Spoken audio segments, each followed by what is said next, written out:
Big data is now being generated all around us. So what? It's the applications.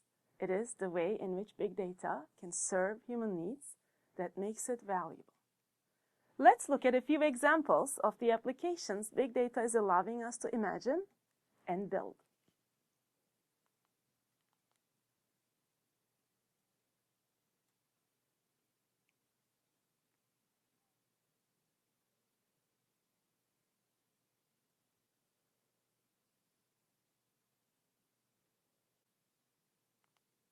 Big data allows us to build better models which produce higher precision results.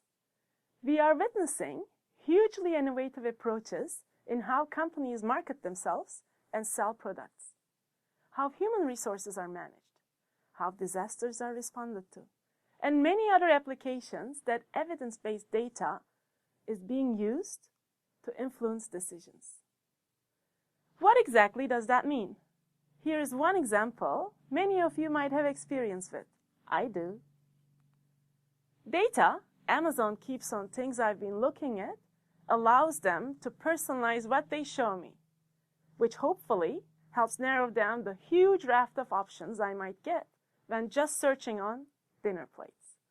Now, businesses can leverage technology to make better informed decisions that are actually based on signals generated by actual consumers, like me. Big data enables you to hear the voice of each consumer as opposed to consumers at large.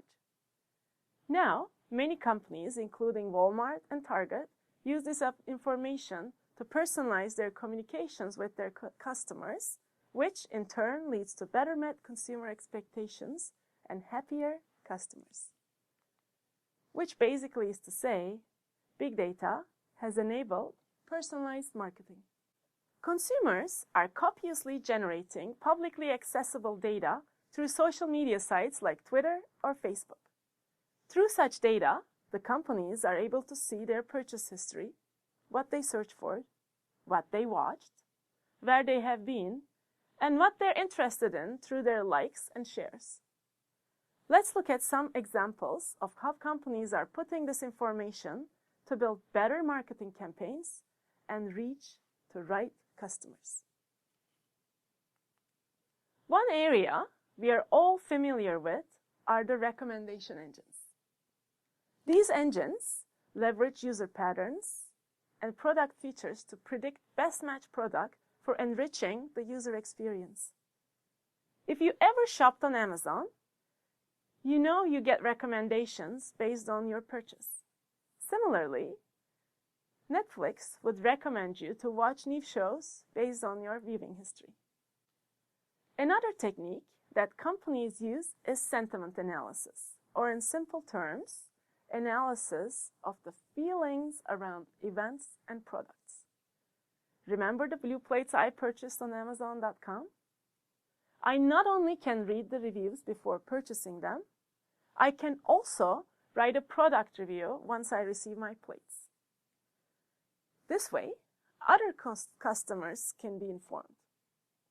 But more importantly, Amazon can keep a watch on the product reviews and trends for a particular product, in this case, blue plates.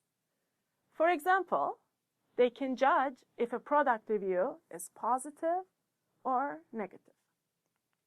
In this case, while the first review is negative, the next two reviews are positive. Since these reviews are written in English using a technique called natural language processing and other analytical methods, Amazon can analyze the general opinion of a person or public about such a product. This is why sentiment analysis often gets referred to as opinion mining. News channels are filled with Twitter feed analysis every time an event of importance occurs, such as elections.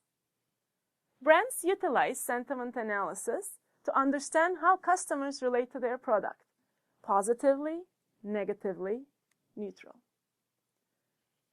This depends heavily on use of natural language processing.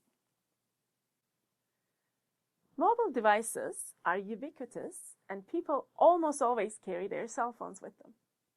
Mobile advertising is a huge market for businesses. Platforms utilize the sensors in mobile devices, such as GPS, and provide a real-time location-based ads, offered discounts based on this deluge of data. This time, let's imagine that I bought a new house and I happen to be in a few miles range of a Home Depot. Sending me mobile coupons about paint, shelves, and other new home-related purchases would remind me of Home Depot. There's a big chance I would stop by Home Depot. Bingo. Now I would like to take a moment to analyze what kinds of big data are needed to make this happen. There's definitely the integration of my consumer information and the online and offline databases that include my recent purchases. But more importantly, the geolocation data that falls under a larger type of big data, spatial big data. We will talk about spatial data later in this class. Let's now talk about how the global consumer behavior can be used for product growth. We are now moving from personalized marketing to the consumer behavior as a whole. Every business wants to understand their consumers' collective behavior in order to capture the ever-changing landscape. Several big data products enable this by developing models to capture user behavior and allow businesses to target the right audience for their product, or develop new products for uncharted territories. Let's look at this example. After an analysis of their sales for weekdays, an airline company might notice that their morning flights are always sold out, while their afternoon flights run below capacity. This company might decide to add more morning flights based on such analysis. Notice that they are not using individual consumer choices, but using all the flights purchased without consideration to who purchased them. They might, however, decide to pay closer attention to the demographic of these consumers using big data to also add similar flights in other geographical regions. With rapid advances in genome sequencing technology, the life sciences industry is experiencing an enormous growth in biomedical big data. This biomedical data is being used by many applications in research and personalized medicine. Did you know genomics data is one of the largest growing big data types? Between 100 million and 2 billion human genomes could be sequenced by year 2025. Impressive. This much sequenced data demands for between 2 exabytes and 40 exabytes in data storage. In comparison, all of YouTube only requires 1 to 2 exabytes a year. An exabyte is 10 to the power 18 bytes. That is 18 zeros after 40. Of course, analysis of such massive volumes of sequence data is expensive. It could take up to 10,000 trillion CPU hours.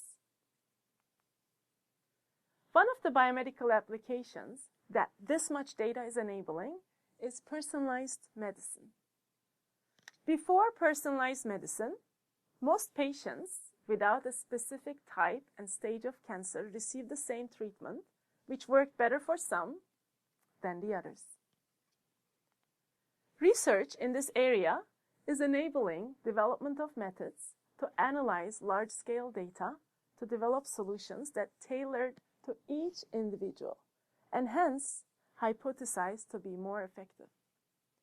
A person with cancer may now still receive a treatment plan that is standard, such as surgery to remove a tumor. However, the doctor may also be able to recommend some type of personalized cancer treatment. A big challenge in biomedical big data applications, like many other fields, is how we can integrate many types of data sources to gain further insight from them. In one of our future lectures, my colleague here at the Supercomputer Center, Amarnath Gupta, will explain how he and his colleagues have used big data from a variety of sources for personalized patient interventions. Another application of big data comes from interconnected mesh of large number of sensors implanted across smart cities. Analysis of data generated from sensors in real time allows cities to deliver better service quality to inhabitants and reduce unwanted effects such as pollution, traffic congestion, higher than optimal cost on delivering urban services. Let's take our city, San Diego. San Diego generates huge volumes of data from many sources: traffic sensors, satellites, camera networks, and more. What if we could integrate and synthesize these data streams to do even more for our community? Using such big data, we can work toward making San Diego the prototype digital city, not only for life-threatening hazards, but making our daily lives better, such as managing traffic flow more efficiently or maximizing energy savings, even as we'll see next, wildfires. If you want to read more, here's a link to the A.T. Kearney report where they talk about other areas using big data. As a summary, big data has a huge potential to enable models with higher precision in many application areas. And these highly precise models are influencing and transforming business.